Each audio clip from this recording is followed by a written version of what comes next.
नमस्कार। स्वागत है आपका एक बार फिर से आपके अपने चैनल उत्थान द राइजिंग पर। मैं हूं संजीव तिवारी।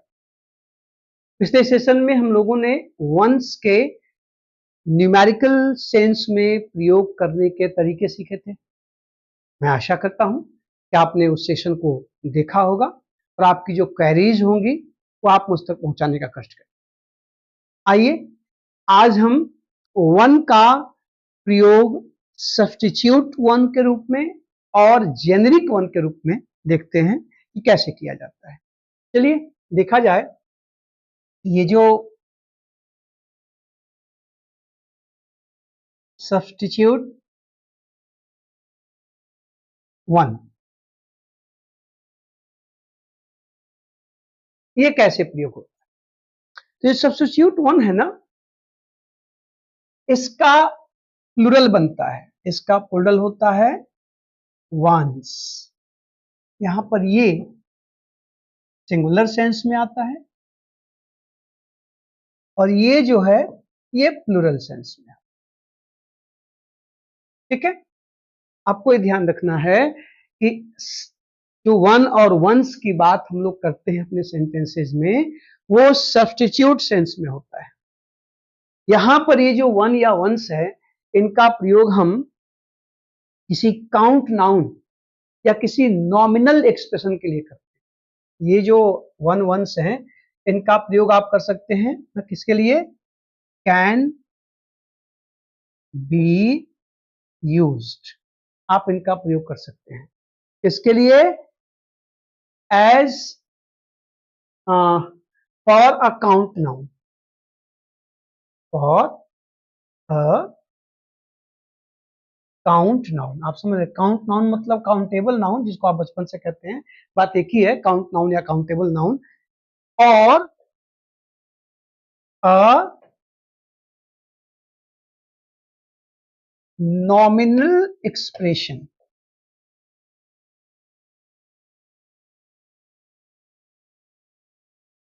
Nominal expression. अभी नॉमिनल एक्सप्रेशन क्या है? नॉमिनल का मतलब है connected to a particular name. आप ना, आप किसी, देखा, नॉमिनल मीन्स कनेक्टेड विथ ना अ पर्टिकुलर नेम, ना नेम और नाउन जो भी कहें, विथ अ, बल्कि मैं पूर्ण करता हूं, विथ नेम्स और नाउन्स। जो नेम होगा वही तो नाउन होगा ना। ठीक है, तो नॉमिनल का मतलब है जो किसी नाम से जुड़ा हो, किसी संज्ञा से जुड़ा हो, उसके लिए हम इसका प्रयोग करते हैं। और दूसरा, इसका प्रयोग हम किसी काउंटेबल नाउन के लिए करते हैं। अगर एक नाउन होगा तो वन का प्रयोग करेंगे, एक से अधिक होगा तो वंस का प्रयोग करेंगे। ये जो है सब्स्टिट्यूट वन की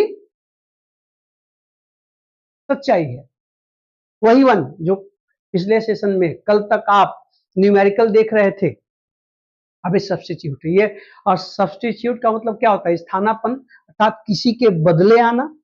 तो ये जो वन है, ये किसी व्यक्ति, वस्तु, स्थान के बदले आता है। एक के लिए भी, एक से अधिक के लिए भी। जब एक के लिए आएगा तो वन लिखेंगे, एक से अधिक के लिए आएगा तो वंस लिखेंगे। और ये पर्सन और थिंग्स दोनों के लिए प्रयोग हो सकता है। मतलब ये लिविंग, नॉन लिविंग, ना इनमेट, इनएनिमेट, दोनों के लिए प्रयोग कर सकते हैं। आइए एग्जांपल्स की तरफ चलते हैं। नेक्स्ट पेज पे देखें जरा। अब जैसे किसी ने आपसे कहा कि I am looking for a book on grammar. सामने वाले ने आपसे कहा कि मैं एक किताब ढूंढ रहा हूं, ठीक है, ग्रामर पर कोई किताब मुझे चाहिए। तभी जो है, मान लीजिए किसी ने आपकी हेल्प कर दी, तो उसने कहा, तब वो आपसे पूछेगा इज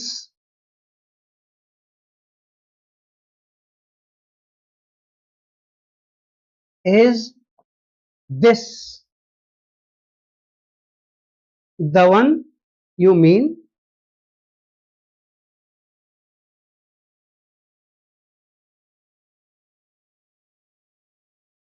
ये देखिए, तब तक कोई आया, करे यही वाली किताब है क्या जो आप ढूंढ रहे हैं, देखिए तो आपका मतलब इसी किताब से है क्या, यहाँ पे जो वन आया, अच्छा मैंने बताया था इस वन के पहले आप द का प्रयोग भी कर सकते हैं। इज दिस द वन, ये क्या ये वही किताब है जो आप ढूंढ रहे हैं, ये जो वन है वो किसके लिए आया बच्चा, इस बुक के लिए, कौन सी बुक, जो ग्रामर पे लिखी गई। तो ये प्रोनाउन है, इसका संबंध किससे है, नाउन से है, किसी नाम से है, किसी वस्तु से है, आपके सामने है, ठीक है। आप और एग्जाम्पल ले सकते हैं, ये देखिए एक एग्जाम्पल और लीजिए कि यस, यस, बातचीत चल रही है दो लोगों के बीच में, यस आई वुड लाइक, हाँ, अ ड्रिंक। अब ये बातचीत की भाषा है, I would like a drink. आप यहां भी कह सकते हैं I would like to have a drink, I would like to take a drink. आप यहां पर चाहें, देखो यहां सीधे आपने ऑब्जेक्ट को रखा है, आप चाहें तो इस लाइक के बाद इन्फिनेटिव भी ला सकते हैं, to have, to take, to enjoy, ठीक है, इससे कोई प्रॉब्लम नहीं है कि हाँ मुझे एक ड्रिंक चाहिए, ठीक है, but just a small one, just a small one, हाँ ड्रिंक मुझे भी, मैं ले लूंगा लेकिन छोटा सा। अब यहाँ पे जो वन आया साहब, ये किसके लिए आया, इस ड्रिंक के लिए, जो भी वो पीने की चीज हो, जो भी आइटम वहां रखा हो उसके लिए आया है ना। अब इसको सुनने के बाद सामने वाला कहता है, जो मेजबान है, कि आई थॉट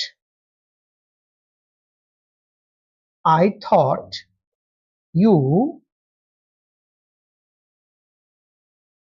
प्रिफर्ड, मुझे लगा कि आप ना कहेंगे कि मुझे लार्ज बना के दो, कि आपको शायद बड़े पैग ही पसंद हो। I thought you preferred large ones, मुझे लगा कि तुम बड़े बड़े पैक्स पीते थे पहले, अचानक आज आपने देखो वंस। अब यहाँ पर देखो, यहाँ पर जो स्मॉल वन है बच्चा लोग, इसका मतलब क्या है, अ स्मॉल ड्रिंक। ये वन किसके लिए आया है, इस ड्रिंक के लिए, जो यहाँ पे नाउन के रूप में आया है, पेय पदार्थ। फिर देखिए यहाँ पे लार्ज वंस, तो इसका मतलब क्या है, लार्ज ड्रिंक्स। यहाँ पर देखिए, अब ये वंस किसके लिए आया है, इस ड्रिंक्स के लिए आया, और ध्यान रखिएगा यहाँ पे जो ड्रिंक शब्द है वो नाउन के रूप में आया है ना, ड्रिंक माने पीना, और ड्रिंक मतलब पेय पदार्थ, पेय पदार्थ, ठीक है। तो इस तरह से आप वन का प्रयोग और वंस का प्रयोग किसी नाउन के बदले, किसी नॉमिनल के बदले कर सकते हैं, ठीक है, कोई संदेह नहीं होना चाहिए। तो आप जब कहते हो कि this one, that one, those ones, these ones ना, there are so many boys, so many groups of boys over there, but I like that one, वहां कई अलग अलग ग्रुप है, मुझे ये वाला ग्रुप पसंद है। आई आई लाइक दोज वंस, अब वहां दो तीन ग्रुप है, मान लीजिए 10 में से 2 आपको पसंद है, वो जो दोनों वहां है ना वो मुझे पसंद है, those ones, this one, that one. अब यहाँ पे जो वन है ये उस पर्टिकुलर नाउन या नाउन के समूह को या पर्टिकुलर थिंग को या पर्सन को रिप्लेस करना है, इसलिए ये प्रोनाउन है। तो जब इस तरह से इसका हम प्रयोग करते हैं तो इसे हम क्या कहते हैं, द सब्स्टिट्यूट वन। यहाँ पे वन सब्स्टिट्यूट कर रहा है, स्थानापन्न कर रहा है, किसी के बदले आ रहा है, ठीक है ना। अब देखिए जरा, एक बात का ध्यान रखिएगा, जब मैं आप लगातार आपको सेंटेंस बोल रहा हूं या लिख के दिखा रहा हूं, देखो यहाँ पर small one, this one, that one, ऐसा आपके सामने प्रस्तुत हो रहा है। तो इन बातों से या इन वाक्यों से क्या निष्कर्ष निकाला आपने, कि ये जो वन है, ये जो सब्स्टिट्यूट वन है, इस वन के पहले हम मॉडिफायर्स का प्रयोग कर सकते हैं। हम डिटर्मिनर्स का प्रयोग कर सकते हैं। देखिए स्मॉल वन एडजेक्टिव आया, लार्ज वन यहाँ भी एडजेक्टिव आया, दिस वन, दैट वन, देखिए यहाँ पे डिटर्मिनर्स आ गए, डेमोन्स्ट्रेटिव एडजेक्टिव आ गया। तो कहने का मतलब क्या है कि बड़ी आसानी से ये डिटर्मिनर्स और मॉडिफायर्स के साथ कंबाइन हो जाता है। तो इसकी दूसरी विशेषता क्या हो गई? इजीली कंबाइंस, ये इजीली कंबाइंड हो जाता है किसके साथ? With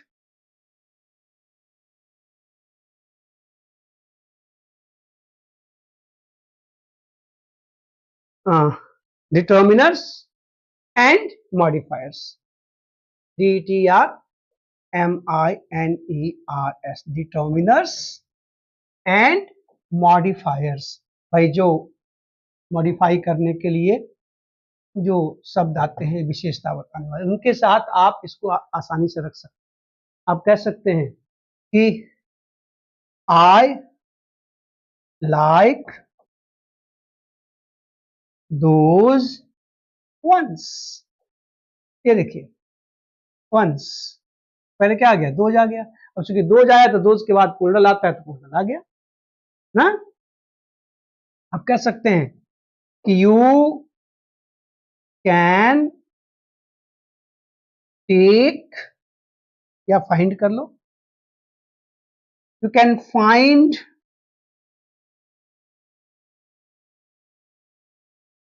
the old one in the kitchen. देखिए साहब कि अगर आपको पुराना वाला ही चाहिए, कोई भी चीज है, हो सकता है कुछ कोई किचन का सामान हो, कुछ भी हो, तो देखिए ओल्ड वन कि आपको अगर चाहिए तो किचन में चले जाओ, किचन में रखा हुआ है दी ओल्ड वन। देखिए आर्टिकल भी आया, एडजेक्टिव भी आया इसके पहले, यहाँ देखिए डेमोन्स्ट्रेटिव एडजेक्टिव आया इसके पहले। आप इसको मॉडिफायर्स के साथ, मतलब एडजेक्टिव भी आ सकता है, दिस दैट भी आ सकता है, दीज दोज भी आ सकता है, ठीक है। इसमें कोई कंफ्यूजन नहीं होना चाहिए। यहां तक कि हम जब इस वन का प्रयोग संख्या के रूप में करते हैं ना, ये इसी में मैं एक चीज और बता दूं कि आपसे कहा गया था, शुरू में ही बताया गया था पिछले सेशन में, कि वन नाउन भी है। जब इस वन का प्रयोग हम नाउन के रूप में करते हैं ना, तो इसके पहले हम आवश्यकता अनुसार ए एन का प्रयोग भी करते हैं, ए एन का प्रयोग भी करते हैं, ठीक है। जैसे आप कहेंगे, देखिए ये तो आते ही हैं, इनके साथ आर्टिकल्स भी आते हैं। आप कहोगे अ वन आइड मैन। अब यहां पर तो ये चूंकि एडजेक्टिव के रूप में आ रहा है, मॉडिफायर के रूप में आ रहा है, तो इसके पहले ए आया, ठीक। लेकिन आप ये भी कह सकते हैं कि आई कुडंट मेक आउट, देखिए आई कुडंट मेक आउट, मतलब मैं अनुमान नहीं लगा पाया, मैं समझ नहीं पाया वेदर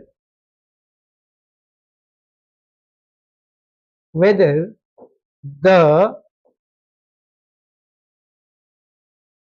नंबर वॉज 7। ये भी ध्यान रखिएगा, जब आप किसी भी संख्या को 7, 8, 9, 10, 20, 100, इस संख्या को जब आप एक संख्या के रूप में, एक नंबर के रूप में यूज करते हैं, तो इनके पहले आर्टिकल, इंडेफिनिट आर्टिकल्स का प्रयोग होता है। आवश्यकता पड़ने पर डेफिनिट आर्टिकल्स का भी होता है। इससे आप कहना हो कि मुझे अंग्रेजी में 10 नंबर मिले, 10 अंक मिले, तो आप कहोगे I got, I obtained a 10 for English, a 10 for English, in English नहीं। देखो 10 के पहले ए आया ना, शिक्षक ने मुझे एक ही नंबर दिया, the teacher gave me, awarded me A1 for mathematics. गणित में मुझे सिर्फ एक नंबर मिले, I got A1, I got A2, I got a 7। इसी तरह से देखो यहाँ पे आई कुडंट मेक आउट, मैं ये अनुमान नहीं लगा पाया, मैं समझ नहीं पाया, मेरी समझ में नहीं आया कि whether the number was a 7 और अ 1। ये देखो, आप इसके साथ ए एन का प्रयोग भी कर सकते हैं आवश्यकता पड़ने पर, संभालिएगा। इस तरह से ये जो सब्स्टिट्यूट 1 है ये सिंगुलर और प्लूरल दोनों में प्रयोग होगा, और पर्सन्स के लिए भी होगा और थिंग्स के लिए, संभालिएगा। देखिए जरा, और इसका जो तीसरा प्रकार जो हम लोग ने चर्चा की थी पिछले सेशन में, वो है जेनेरिक वन। जेनेरिक वन, आइए जाए इसको भी देख लिया जाए। तो जो जेनेरिक वन है ना, इस जेनेरिक वन का प्रयोग हम किस सेंस में करते हैं? यहां ये जो वन है ना दोस्त, समझिएगा, इसका मतलब होता है पीपल इन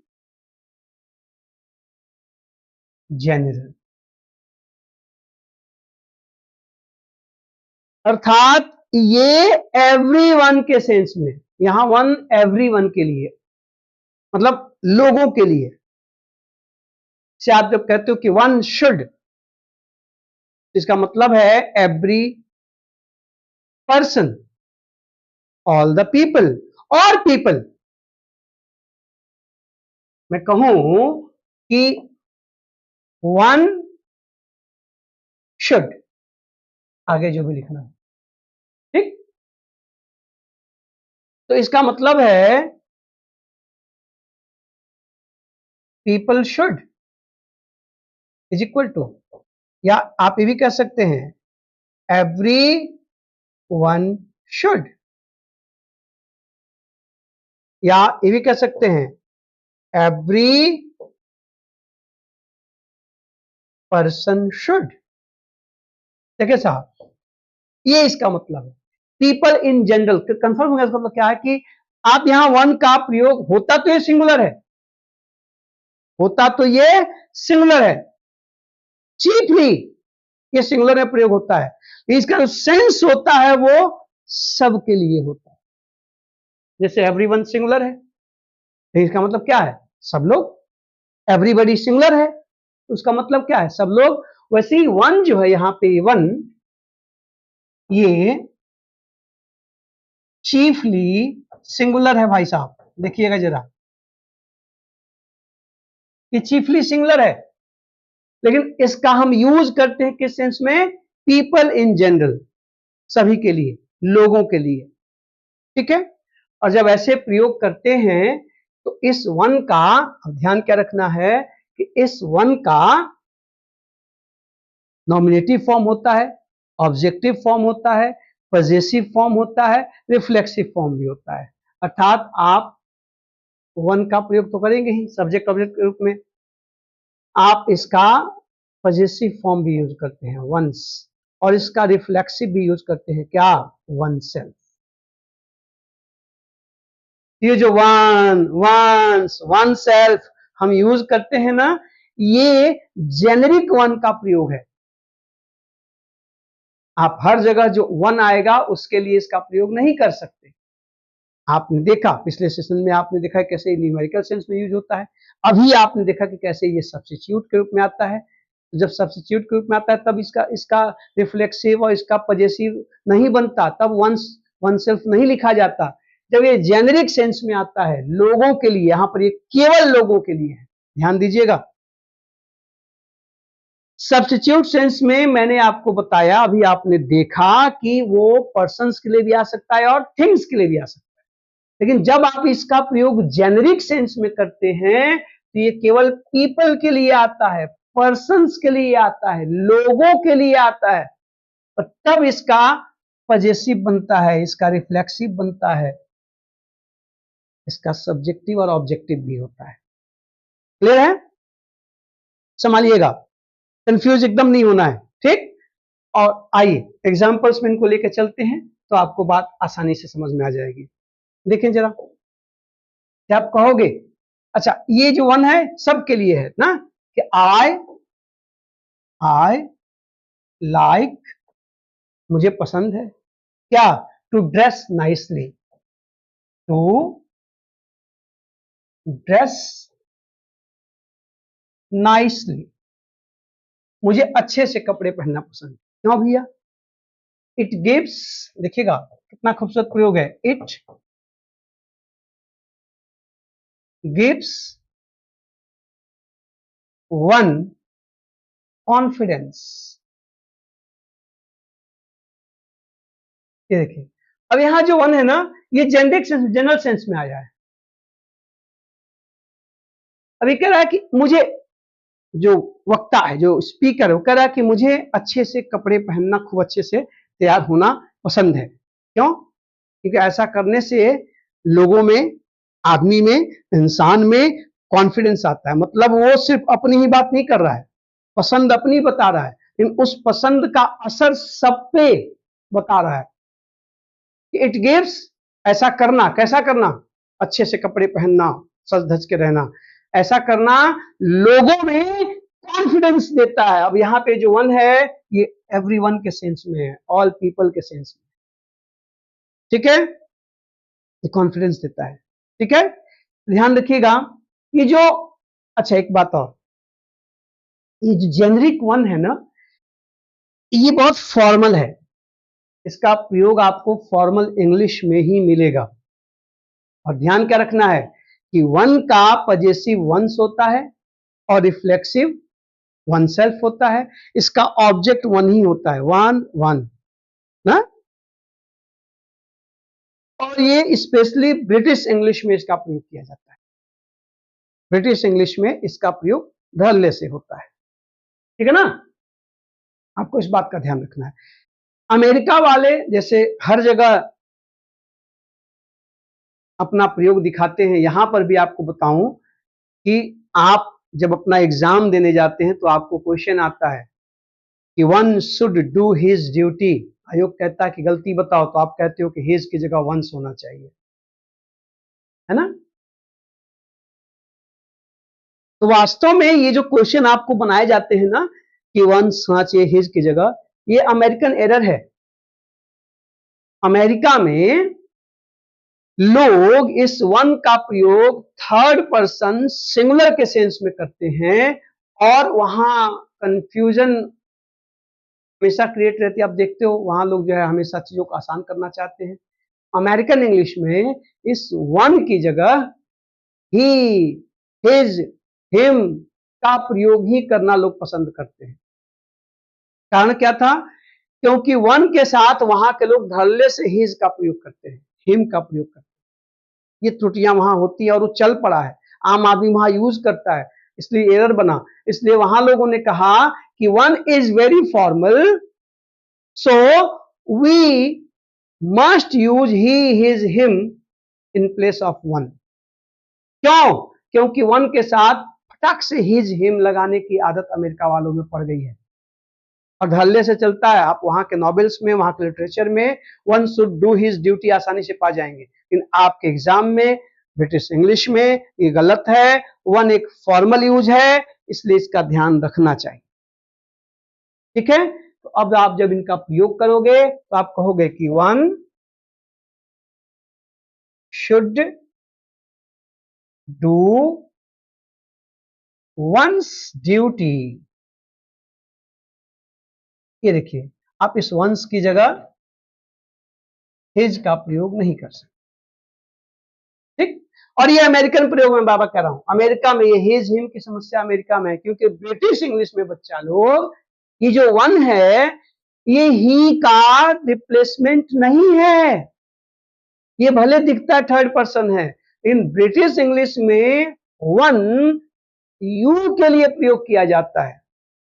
आप सामने खड़े होकर बोल रहे हैं, सामने वाले को संबोधित कर रहे हैं, तो ध्यान से देखिएगा कि जो आपसे क्वेश्चन वंस और हिज वाले पूछे जाते हैं, ये अमेरिकन त्रुटि है। In British English one is a natural replacement in formal English of you. बोलचाल में ब्रिटेन में लोग यू का प्रयोग करते हैं वन के बजाय। इसको आपको ध्यान रखना है कि the use of generic one is chiefly formal and is often replaced colloquially by you। सुना आपने? I repeat, one is very formal, it is used in formal English. आप राइटिंग्स में या कुछ फॉर्मल स्पीचेज में पाओगे।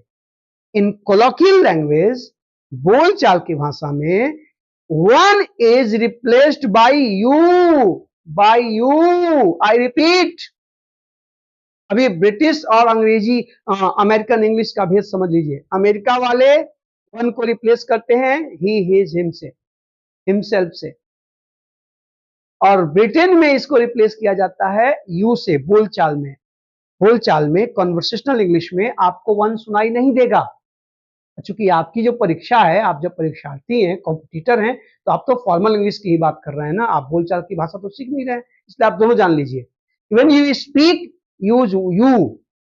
आप देखिए तमाम जो बातचीत के संदर्भ में, या आप बुक्स पढ़ते होंगे, वहां जब रूल्स को एक्सप्लेन किया जाता है, या ऑक्सफोर्ड डिक्शनरी अक्सर देखिए सेंटेंस में जब रूल बताती है तो वहां यू का प्रयोग करती है। वो यू सबके लिए है, जो भी हैं, अपने को वहां शामिल कर रहा है, बोलने वाला भी उसमें शामिल है, जो बोल रहा है उसमें भी तो नियम लागू होता है ना कि shouldn't disobey the rules of traffic और traffic rules. When I tell you that you should respect the law of your country, it applies upon me too। ये मेरे पे भी लागू होता है ना। यहाँ जो यू है, अब ध्यान दीजिए, ये यू ऑल के सेंस में है, ऑल पीपल। समझ में आ रही बात? तो यही ध्यान रखिएगा कि ब्रिटिश इंग्लिश में ये यू के लिए बातचीत में लिखेंगे वन, बोलेंगे यू, और अमेरिकन इंग्लिश में इसको लोग ही, हिज, हिम से रिप्लेस करते हैं। ठीक है, अब देखिएगा जरा, जैसे एक एग्जांपल लीजिए कि one would think, they would, one would think,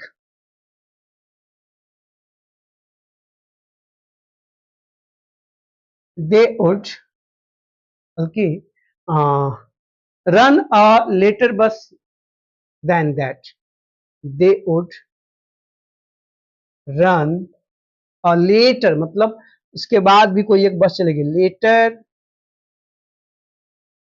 bus than that।